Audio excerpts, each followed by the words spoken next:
Kalau kita tawakal ke Allahnya 100%, Allah nolongnya 100%. Dan ukuran persentase itu yang tahu cuma kita, karena di hati kita itu yang muncul. Ada satu titik keraguan, berarti kurang dari 100%. Keraguan itu memperlambat datangnya pertolongan dan keajaiban dari Allah. Makanya aku tergantung prasangka hambaku kepadaku. Kenapa ada orang di zaman dulu tuh kayak dapat karomah, keajaiban-keajaiban dalam hidupnya. Kayak nggak mungkin terjadi secara logika dan ilmiah. Karena memang dia yakinnya ke Allah itu 100%. Apakah kalau kayak gitu kita nggak perlu ikhtiar? Perlu, tapi ikhtiar nggak ada hubungannya dengan keyakinan. Ikhtiar itu hubungannya dengan kewajiban. Allah yang suruh ikhtiar, tapi yakin berhasil apa enggak, itu urusan yang kedua, urusan hati antara kita dengan Allah Subhanahu wa taala. Kayak kita minum obat. Tentunya kita harus beli obat yang paling bagus, dokter yang paling recommended, yang spesialis. Oke, itu ikhtiar. Tapi kalau sampai hati kita terlibat dengan ikhtiar itu, meyakini bahwa kalau ini pasti sembuh, kalau ini kayaknya nggak ada harapan, soalnya dokter juga nggak ahli, berarti hati kita sudah terpaut dengan makhluk dan berarti sudah berkurang yakinnya kepada Allah. Saat itu kita tidak akan melihat keajaiban. Yang terjadi dalam hidup kita saat itu apa? Hal-hal yang ilmiah. Kenapa kita hanya ngalamin hal-hal yang ilmiah? Karena kita yakinnya kepada hal yang ilmiah. Kenapa ada orang yang ngalamin hal-hal yang sifatnya miracle? Karena dia yakinnya kepada mukjizat. Yakinnya kepada aun atau pertolongan dari Allah Subhanahu wa taala. Jadi bukan kita tidak berikhtiar, ini bab a'malul qulub. Amal hati. Apakah hati kita yakin enggak sama Allah Subhanahu wa taala? Dan Umar mendengar cerita itu semakin yakin sama Allah. Makanya nanti muncul kasus di zaman Umar tuh luar biasa. Ini presiden kalau imannya 100% ke Allah, ada masalah di negaranya tuh dia tinggal bilang ya Allah, beres tuh masalah. Jadi di Mesir waktu itu ada musim paceklik sampai Sungai Nil tuh hampir habis tuh. Sehingga air Sungai Nil nggak mengalir lagi ke ladang-ladang jagung, gandumnya orang-orang Mesir. Dan orang Mesir yang dulunya menyembah anak sapi betina mulai syirik lagi nih. Mulai berpikir, kalau kayak gini mah sama aja. Setelah Islam datang kita tetap aja susah, paceklik. Mending kita doa lagi ke nenek moyang kita, dewa-dewa yang dulu. Gubernur Mesir yang namanya Amr bin As waktu itu ngirim surat kepada Umar ke Madinah. Ya Amirul Mukminin, Mesir sedang diuji oleh Allah dengan kekeringan dan masyarakatnya hampir syirik. Kami mohon bantuan dari pusat, dari Madinah untuk membantu bagaimana mengatasi kekeringan di Mesir. Begitu surat itu sampai ke Umar bin Khattab, Umar nulis balik surat dalam bentuk doa. Bismillahirrahmanirrahim. Ya Allah, turunkanlah hujan untuk masyarakat rakyat Mesir. Dikirim ini surat ke Mesir. Waktu itu ibu katanya masih Alexandria, belum Kairo. Dikirim ke Alexandria, malam itu diambil sama Amr bin As. Pas dibaca oleh Amr bin As, Bismillahirrahmanirrahim. Ya Allah, berikan rakyat Mesir hujan yang mencukupi untuk mereka. Saat itu juga hujan turun. Sampai Sungai Nil meluap dan menggenangi ladang-ladang jagung dan gandumnya orang-orang Mesir. Dan mereka bertakbir semuanya. Cuman ngirim surat doang dari Amirul Mukminin. Kan enak ya? Coba kalau kita hidup di zaman Umar. Ya Amirul Mukminin, saya belum dapat jodoh. Ya Allah beri dia jodoh. Beres. Cepet banget loh. Ya Amirul Mukminin, dia nolak saya. Ya Allah terimalah. Terima. Yang kemarin nolak, hari ini kenapa ya saya jadi srek sama dia? Gara-gara doa Amirul Mukminin. Ini artinya teman-teman, keajaiban dari yakin kepada Allah itu luar biasa dari kisah bapak tadi tuh. Kalau kita berbaik sangka kepada Allah. Kenapa enggak ikhtiar? Mungkin sudah ikhtiar, bikin pengairan segala macam tapi belum berhasil. Yang kurang cuma satu, doa. Doa mungkin udah banyak tapi belum diijabah karena doa-doa mereka tidak seajaib doanya Umar bin Khattab. Belum lagi Umar berdiri di atas mimbar. Ini mungkin terkenal nih, kejadian dalam perang Qadisiyah kalau enggak salah. Umar lagi khutbah Jumat di Madinah. Kaum muslimin lagi berperang di Irak melawan pasukan Persia, perang Qadisiyah namanya. Irak Madinah tuh kan kalau naik pesawat sekitar 2,5 jam, 3 jam, jauh tuh. Jakarta Medan lah, jauh. Nah, Umar lagi khutbah di atas mimbar, sholat Jumat, tiba-tiba tema khutbahnya tuh ganti gitu. Lagi ngomong tiba-tiba beralih tema. Wahai kaum muslimin, naiklah ke atas bukit itu, baliklah kalian mundur-mundur gitu. Jadi Umar tiba-tiba kayak ngomongin sesuatu yang gak nyambung. Orang-orang heran, nih Umar kenapa? Oh ya udah biarin, namanya juga Umar gitu kan. Dia punya Mungkin dia ngelihat setan atau apa, setan kan takut sama Umar. Diem. Udah selesai sholat Jumat, pada datang, ya Amirul Mukminin, tadi apa yang terjadi? Kenapa Amirul Mukminin ngomong sesuatu yang gak nyambung? Kita juga gak ngerti. Kata Amirul Mukminin, saya ngelihat Allah menampakkan kepada saya pasukan Islam di Qadisiyah yang terdesak, hampir habis dibantai sama musuh. Tapi saya ditunjukkan ke sebuah bukit yang mungkin mudah-mudahan itu jadi benteng untuk mereka berlindung. Saya suruh mereka naik. Orang kan gak langsung percaya kan?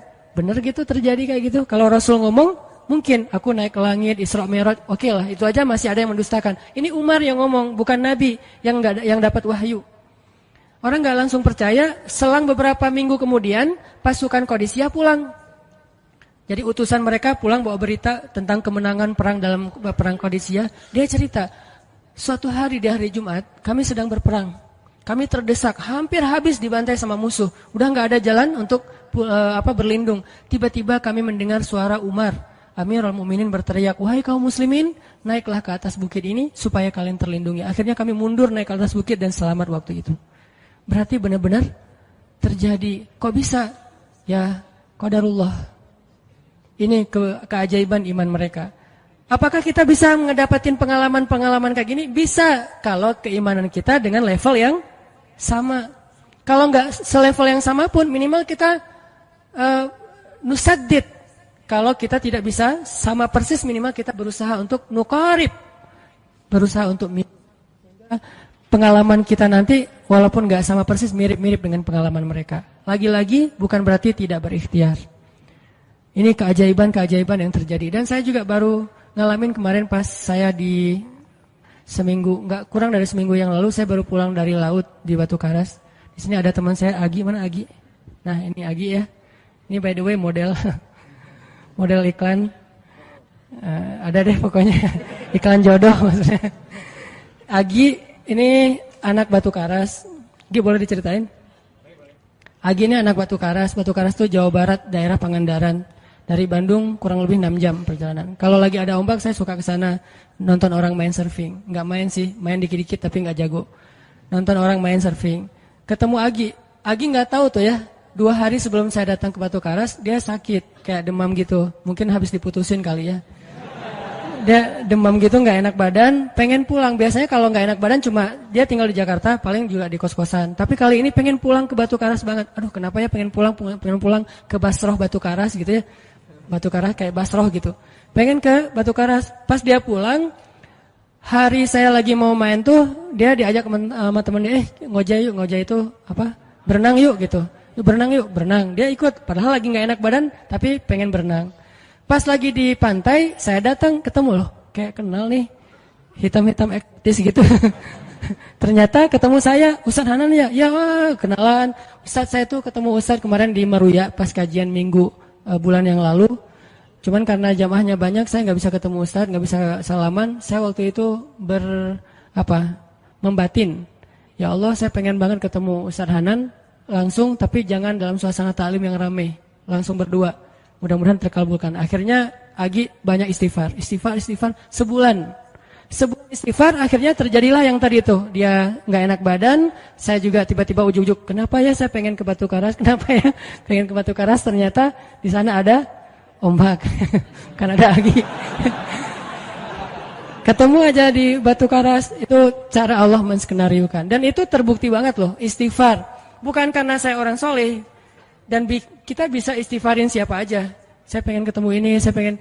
Dan itu ajaib. Kalau misalnya nggak ketemu pun di dunia, insya Allah ketemu dengan orang soleh itu nanti di akhir. Apa ruginya beristighfar dan berdoa? Nggak ada ruginya kan? Ya Allah, saya pengen banget ketemu dengan, misalnya, sebutlah ulama yang paling kita ngefans di dunia siapa gitu, dengan Imam Sudais. Imam Masjidil Haram. Pengen banget jabat tangan sama Imam Masjidil Haram yang ngimamin umat Islam seluruh dunia gitu. Tapi kan gak mungkin. Kita umroh, kita haji juga gak bisa ketemu dengan Imam Sudais. Kita berdiri paling depan ya, di dekat dengan Hajar Aswad. Begitu mau sholat diusir tuh. Begitu selesai salam langsung dipagar betis sama askar-askarnya. Susah ketemu beliau tuh, ajaib banget kalau bisa ketemu. Tapi kan gak ada salahnya beristighfar kan? Astagfirullah, astagfirullah, ya Allah, Sudais, astagfirullah, astagfirullah, Sudais, astagfirullah. Terus aja gitu. Pengen ketemu Sudais. Tiba-tiba bisa aja sudah datang ke Indonesia, ada seminar apa, mungkin bisa ketemu yang paling logisnya. Atau kalaupun nggak ketemu di dunia, tiba-tiba bangkit dari kubur di sebelah kita. Siapa? Kan kamu sering manggil saya dulu, siapa? Sudais yang mana ya? Imam Masjidil Haram, Masya Allah, Syekh gitu. Dan orang soleh nanti di akhirat, dialah yang salah satu akan menyelamatkan kita dari perjalanan yang sulit. Selain syafaat Rasulullah SAW. Jadi kalau disebut nama Nabi, kita spontan ya, Sallallahu Alaihi Wasallam. Kalau perlu bahkan kayak respect banget gitu. Kalau disebut nama Nabi langsung Sallallahu Alaihi Wasallam, karena luar biasa jasa Rasulullah. Yang jelas selain Rasulullah Sallallahu Alaihi Wasallam, nanti ulama-ulama orang-orang soleh juga bisa nolongin kita di akhirat. Jadi kalau kita doa, ya Allah pengen banget ketemu si fulan, Syekh fulan, Ustadz fulan, Kiai fulan. Kalau nggak ketemu pun di dunia, pasti ketemu di akhirat. Yang jelas harapan kita nggak mungkin Allah abaikan gitu aja, nggak mungkin. Pasti Allah kabulkan. Cuman Allah kadang-kadang menggunakan cara yang lebih baik daripada yang kita pernah bayangin. Ketemu beliau di dunia paling cuma selfie. Tapi kalau ketemu di akhirat, dibawa selamat di sirat yang panjang, lebih mending mana? Ketemu nih dengan seorang ulama, orang soleh yang kita ngefans banget nih. Pokoknya saya pengen banget selfie sama beliau, ya Allah. Apalagi kalau orang soleh itu followersnya banyak, misalnya 1.100.000.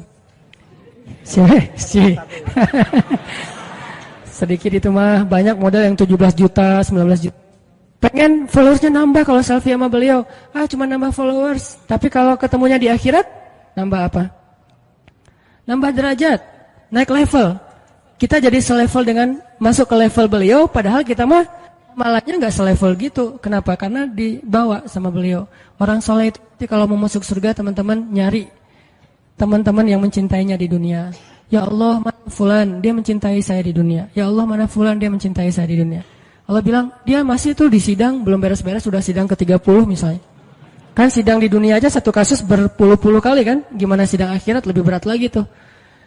Ya Allah, tolonglah dia, selamatkan dia, karena saya mencintainya selama di dunia karena Engkau. Akhirnya orang-orang soleh pada balik lagi. Dari surga, balik lagi ke padang mahsyar. Demi ngapain?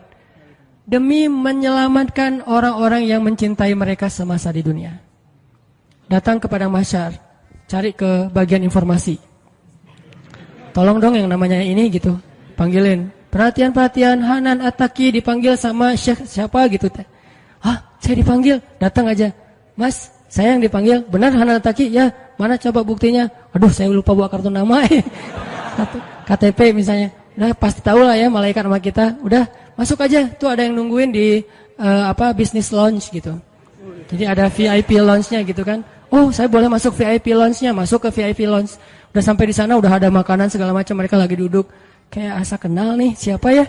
Dekat Hanan ya? Ya, wah kita sering ketemu dalam doa. Wah, akhirnya pelukan. Ada apa Syekh? Yuk ikut saya ke surga, kan enak banget kan? Terus sidang saya gimana? Udah diberes sama teman-teman saya di sana. Saya banyak teman di dalam gitu. Saya banyak. Beres kan? Di dunia aja bisa gitu, masa di akhirat gak bisa? Tapi dengan seizin Allah dan Allah ridho dengan kebaikan-kebaikan itu. Jadi nggak ada sia-sianya juga kita. Kan dulu saya pernah cerita yang Imam Ahmad bin Hambal kan yang pengen banget ke Basrah, dan itu ternyata terjadi juga sama Agi. Dan terjadi juga sama salah seorang driver ojek online di Bandung. Baru 2 bulan yang lalu kejadiannya. Saya lagi datang ke markasnya Pemuda Hijrah, kita sering ada kayak rapat gitu di kantor. Markas kita namanya Masjid Al-Latif di dekat Gedung Sate. Datang dari pagi rapat sampai sore. Dan saya pakai baju main biasa, bukan pakai baju taklim. Sebetulnya sama aja sih. Nah, waktu itu sholat zuhur di Masjid Al-Latif saya ngimamin sama asar. Habis asar pulang. Karena nggak nyetir sendiri, saya pakai online, saya order nih. Order, pakai ojek, ada yang ngambil. Drivernya ngambil, datang, jemput, pulang. Kemana? Ke Cimahi, pulang. Di tengah jalan dia nanya, Mas sering sholat di Masjid Al-Latif itu ya? Saya bilang, ya lumayan, saya bilang. Iya itu masjid rame banget, anak-anak muda pada numplak di situ taklim. Siapa sih itu, ada imam muda, bagus suaranya gitu. Ntar, jangan GR dulu. Muzammil, oh iya Muzammil, ya bagus tuh. Tadi udah GR, ternyata salah. Oh, Muzamil, benar-benar Muzamil tuh suaranya bagus banget ya, anak ITB kan? Ya, anak ITB ya. Kalau Mas di situ sering ngimamin juga? Ya, sesekali sih saya bilang. Dia mulai curiga gitu. Suka ikut talim juga di sana? Ya, kadang-kadang saya bilang. Kenal sama Muzamil? Ya lumayan, padahal murid sendiri kan. Lumayan saya bilang. Oh, Mas kayak nggak asing nih. Mas tadi ngimamin sholat zuhur bukan? Ya, saya bilang. Mulai curiga kan dia. Mas namanya siapa sih Mas? Hanan, saya bilang. Hanan? Hanan yang mana nih? Ya.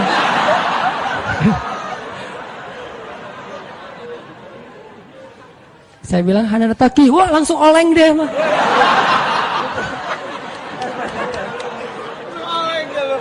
Oh, Mas biasa aja Mas biasa aja gitu. Ini benar Ustaz Hanan Taki, benar. Masya Allah, ya Allah, udah gitu kayak terharu gitu, heboh, semua orang pada ngelihat lampu merah lah gitu ya, pada ngelihat semuanya. Saya langsung pakai masker, gitu. Ustaz tahu nggak Ustaz, saya sebulan ini istighfar terus habis dengerin cerita Imam Ahmad bin Hambal yang ke Basrah, saya istighfar. Ya Allah, pengen banget ketemu Ustaz Hanan, tapi jangan ditaklim berdua, jadi bisa curhat-curhatan gitu. Ternyata Allah bikin skenario, saya order ojek online, dia ngambil, jadi ngobrol di jalan sampai ke rumah, akhirnya bertamu nggak pulang-pulang. Wah ini luar biasa cara Allah. Dan wallahi teman-teman, dan itu terjadi. Jadi udah 2 kasus nih yang saya alamin ya. Satu Agi, satu lagi yang ojek online tadi, dan dua-duanya hajatnya sebulan Allah kabulkan. Jadi kalau ketemu saya aja sebulan gampang, masa ketemu jodoh bertahun-tahun gak dapat ya? Gimana nih? Istighfarnya gimana nih? Nih terutama buat cewek-cewek nih. Kalau cewek-cewek kan gak bisa nyari, masa cewek kepo gitu kan gak mungkin. Pura-pura follow, nge-like. Kok dia nge-like terus yang first like lah gitu? Gak mungkin kan? Cewek kan agak-agak jaim. Ya udah istighfar aja deh. Banyak-banyak istighfar. Tiba-tiba ada yang kesandung jatuh di depan cewek, HP-nya jatuh. Dia pergi, HP-nya nomornya Enggak penting sih ceritanya. Pokoknya ada jalan dari Allah yang kita nggak ngerti nih, yang jelas bisa. Kita tinggal yakin aja sama Allah, istighfar, Allah yang kasih jalan. Walladzina jahadu fina lanahdiyannahum subulana. Pokoknya kalau kalian bersungguh-sungguh kata Allah di jalan kami, udah kami kasih jalan-jalan keluar yang subul, jamak dari sabil, banyak banget jalan keluar di sisi Allah. Yang penting kita jahadu fillah, berusaha di jalan Allah Subhanahu wa taala.